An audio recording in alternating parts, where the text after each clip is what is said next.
รถสวยคาร์เซ็นเตอร์ศูนย์รวมรถยนต์มือสองที่ได้รับการเจรไนคุณภาพและราคาให้มีความยุติธรรมโดยทีมงานมืออาชีพซึ่งเป็นที่ยอมรับในฝีมือและบริการหลังการขายรถสวยคาร์เซ็นเตอร์ได้จัดรถไม่ว่าจะเป็นรถเก๋งรถกระบะรถตู้ไว้ให้ท่านเลือกอย่างจุใจ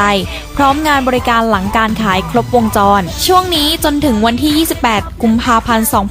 2556 ร้านรถสวยคาร์เซ็นเตอร์แถมแท็บเล็ตให้กับผู้ที่มีอุปการะคุณทุกท่านรถสวยคาร์เซ็นเตอร์ตั้งอยู่ติดกับธกส.สาขาบ้านนาสารอำเภอบ้านนาสารจังหวัดสุราษฎร์ธานีบริหารงานโดยคุณทิพติการจันทิพนาหรือน้องฉิมโทร 0836432532 และ 0898663285 อย่าลืมซื้อรถดีฟรีแท็บเล็ตต้องรถสวยคาร์เซ็นเตอร์เท่านั้น